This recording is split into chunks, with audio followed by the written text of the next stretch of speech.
Alhamdulillah, wassalatu wassalamu ala rasulillah Sayyidina wa maulana Muhammadin ibn ibadillah wa ala alihi wa sahbihi wa man tabi'ah wa mawalah. Ashhadu an la ilaha illallah wahdahu la syarikalah wa ashhadu anna sayyidana Muhammadan abduhu wa rasuluhu la nabiyya ba'dah. Allahumma sholli ala Sayyidina Muhammadin Nabi Ummi wa ala alihi wa sahbihi wa barik wa salim. Qala Allah Ta'ala fil Qur'anil Azim wa huwa asdaqul qailin. A'udzu billahi minasy syaithanir rajim. Ya ayyuhalladzina amanu taqullaha haqqa tuqatih wa la tamutunna illa wa antum muslimun. Wa qala ta'ala fi ayatil ukhra, ya ayyuhalladzina amanu taqullaha wa qulu qawlan sadida yuslih lakum a'malakum wa yaghfir lakum dzunubakum wa may yuti'illaha wa rasulahu faqad faza fawzan 'azima. Ibadallah, usikum wa nafsi bittaqwallah wa ta'atihi faqad fazal muttaqun. Hadirin kaum muslimin jamaah Jumat yang dirahmati Allah Subhanahu wa Ta'ala. Mengawali khutbah ini, sebagaimana pada biasanya khatib berpesan atau berwasiat baik untuk pribadi dan kepada seluruh jamaah Jumat, marilah kita senantiasa selalu meningkatkan ketakwaan kita kepada Allah Subhanahu wa Ta'ala dengan penuh istiqomah. Wa tazawwadu, berbekalah. Fa inna khairuz zadi taqwa, karena sesungguhnya sebaik-baik bekal adalah takwa. Dan juga takwa itu merupakan indikator yang akan dimuliakan oleh Allah Subhanahu wa Ta'ala. Inna akramakum indallahi atqakum, sesungguhnya orang yang paling dimuliakan di sisi Allah adalah orang yang bertakwa. Ma'asyiral muslimin jamaah Jumat yang dirahmati Allah Subhanahu wa Ta'ala. Sesungguhnya kehidupan manusia di atas permukaan bumi ini bukanlah sekadar ada. Kehidupan manusia di atas muka bumi ini bukanlah suatu kebetulan. Kita dihidupkan oleh Allah Subhanahu wa Ta'ala di atas muka bumi ini bukanlah dibiarkan begitu saja. Bukanlah hanya kita memperturutkan hawa nafsu belaka, akan tetapi semua itu punya ikatan, punya aturan, yaitu hukum-hukum Allah Subhanahu wa Ta'ala sebagai dasar pijakan kurikulum kehidupan manusia di atas muka bumi ini. Manusia dalam menapaktilasi perjalanan kehidupan ini ada dua misi besar yang diembankan oleh Allah Subhanahu wa Ta'ala. Dua misi besar itu, yang pertama sebagai hamba Allah, dan yang kedua sebagai khalifah.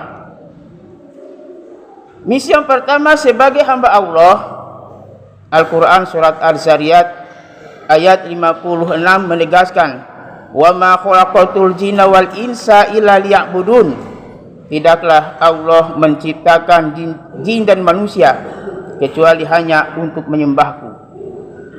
Ayat ini memberikan ketegasan bahwasanya keberadaan manusia di atas muka bumi hanyalah untuk mengabdikan dirinya kepada Allah Subhanahu wa Ta'ala, hanya untuk meyakini bahwasanya Allah adalah Tuhan pencipta seluruh alam. Allah adalah yang menghidupkan seluruh umat manusia, seluruh makhluknya, yang mengatur rezeki kehidupan manusia di atas muka bumi ini. Sebelum manusia diciptakan di dunia ini, ketika itu masih berbentuk roh, masih berbentuk arwah, belum terbentuk jasad, belum terbentuk tubuh, belum ada bulu, belum ada jantung, belum ada darah. Ketika itu Allah Subhanahu wa taala memberikan kesaksian kepada roh-roh atau arwah yang berada di alam arwah. Allah Subhanahu wa taala berfirman, "Alastu birabbikum?" Bukankah aku ini Tuhanmu? Maka mereka, para roh menjawab, "Qalu bala syahidina." Benar, engkau adalah Tuhan kami. Namun ketika manusia terlahir di dunia ini, maka mereka terkontaminasi dan bahkan terkooptasi pada kehidupan dunia yang penuh zulumat, yang penuh hawa nafsu. Mereka melupakan kehidupan sebenarnya. Mereka tertipu pada dunia, sehingga mereka melakukan perbuatan-perbuatan yang jauh dari perintah Allah Subhanahu wa taala. Maka oleh sebab itu, hanyalah orang yang beriman dan bertakwa kepada Allah, ia akan menyadari akan keberadaannya kehidupan di dunia ini. Orang beriman dan bertakwa kepada Allah, ia akan menyadari 24 jam diberikan oleh Allah Subhanahu wa taala, ia akan maksimalkan dengan sebaik mungkin. Ia tidak akan menyia-nyiakan waktu yang diberikan, tidak akan bermalas-malasan, karena orang beriman dan bertakwa kepada Allah, ia tahu hembusan nafas, bisikan hati, ucapan dan perbuatan itu selalu dinilai oleh Allah Subhanahu wa taala. Manakala manusia melaksanakan amal baik, amal soleh, ibadah, maka peran malaikat raqib yang akan mencatatnya sebagai kebaikan, sebagai amal soleh atau ibadah. Manakala manusia melaksanakan keburukan, dosa dan maksiat, maka malaikat akidlah yang akan mencatatnya. Lalu kemudian setelah manusia dibangkitkan dari hari kiamat, lalu kemudian dikumpulkan di padang mahsyar, ketika itu ada namanya yaumul hisab, hari perhitungan. Lalu setelah itu Allah Subhanahu wa taala memberikan catatan amalnya. Jikalau ia mengambil catatan amalnya dengan tangan kanannya, maka pertanda selamatlah dia. Ia akan mendapatkan kenikmatan-kenikmatan dari Allah Subhanahu wa taala. Tetapi sebaliknya, jikalau diberikan amal catatannya semasih di dunia, diterima oleh tangan kirinya, maka alamat ia akan celaka. Maka sungguhnya orang-orang yang durhaka kepada Allah, orang-orang yang mendustai ayat-ayat Allah Subhanahu wa taala, ketika yaumul qiyamah, mereka telah merasakan azab, mereka telah melihat azab, telah mendengarkan azab, suara petikan neraka, sehingga mereka ada rasa ketakutan. Maka ketika itu ia berteriak, memohon kepada Allah Subhanahu wa taala. Dalam surat As-Sajdah digambarkan, Rabbana abasarna wa sami'na farji'na na'mal solihah. Mereka memohon kepada Allah, Rabbana abasarna, kami telah melihat azab, wa sami'na, kami telah mendengar suara pekikan neraka, farji'na, maka mereka memohon kepada Allah, farji'na, kembalikan kami. Mereka memohon untuk dikembalikan ke dunia. Farji'na, untuk apa mereka memohon untuk dikembalikan ke dunia? Farji'na na'mal solihan, na'mal solihah, untuk beramal soleh. Maka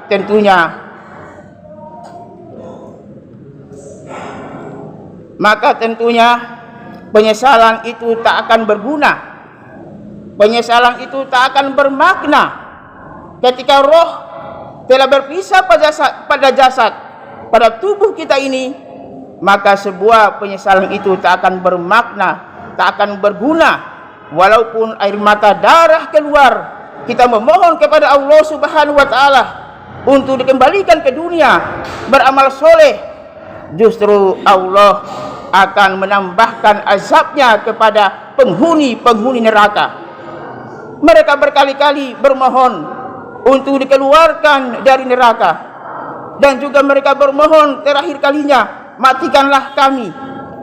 Kenapa mereka bermohon seperti itu? Karena mereka tidak tahan lagi azab Allah Subhanahu wa taala. Kullama nawdijat juluduhum badalnahum juludan ghairuha liyadzuqul azaba. Ketika terbakar kulitnya, ketika hangus kulitnya, maka setelah itu digantikan dengan kulit yang baru. Dibakar lagi, dihangus kulitnya, digantikan dengan kulit yang baru, dan itu terus menerus terjadi. Mengapa Allah Subhanahu wa taala melakukan demikian itu? Liyadzuqul azab, agar mereka mendapatkan azab dari Allah Subhanahu wa taala. Maka oleh sebab itu, marilah kita menyadari bahwasanya kehidupan di dunia ini tentunya punya aturan yang telah digariskan oleh Allah Subhanahu wa taala.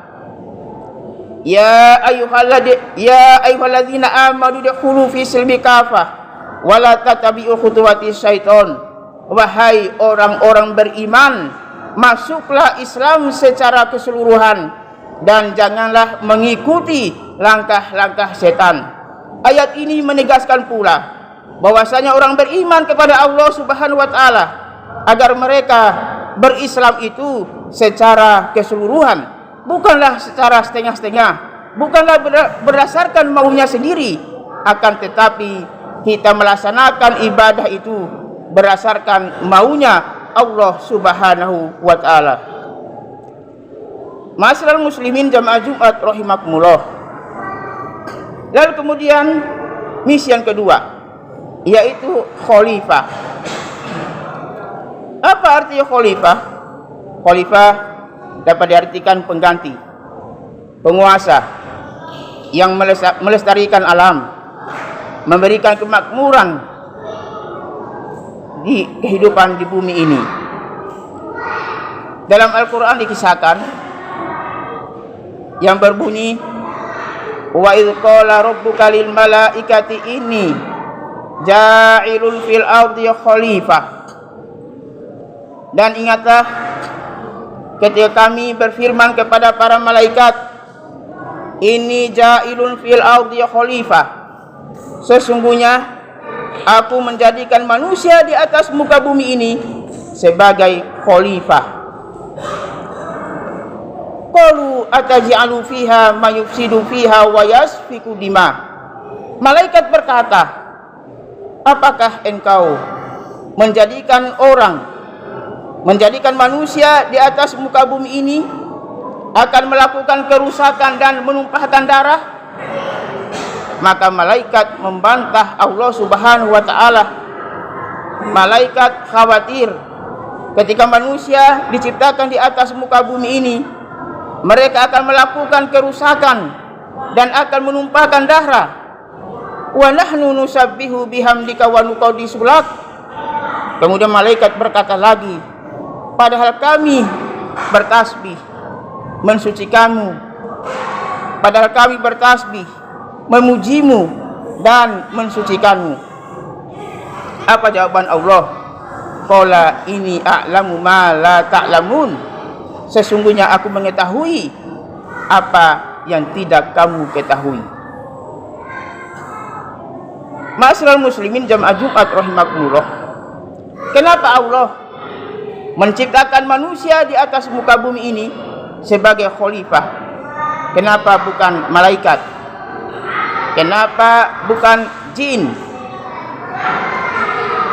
Ternyata manusia adalah makhluk yang paling dimuliakan oleh Allah Subhanahu wa taala. Laqad khalaqnakum fi ahsani taqwim.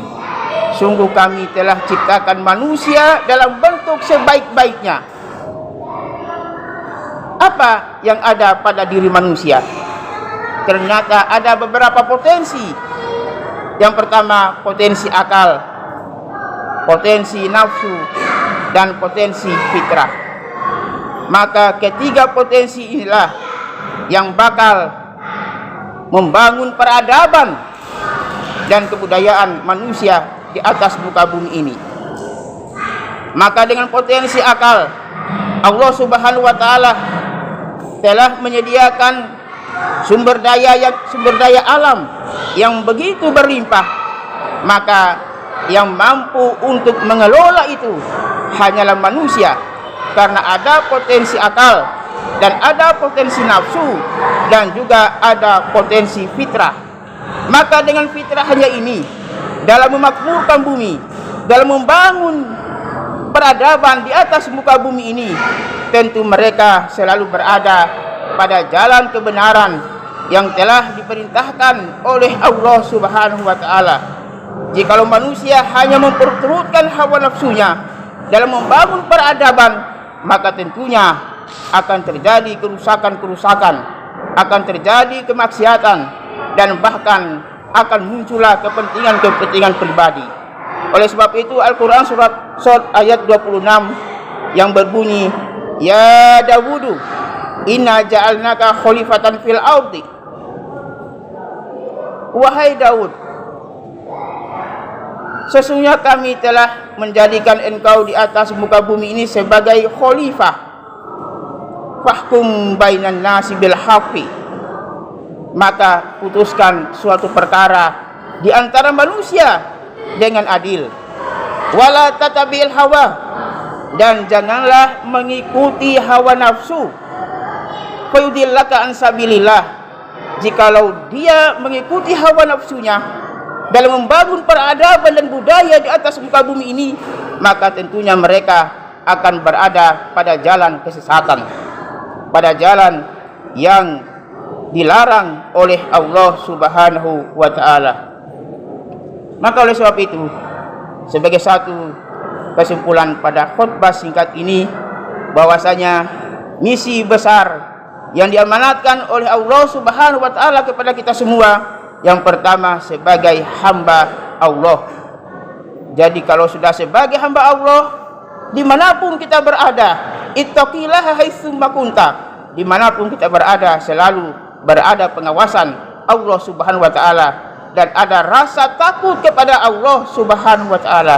Dan yang kedua, sebagai khalifah, aktivitas apapun yang kita lakukan, maka semua itu bernilai ibadah.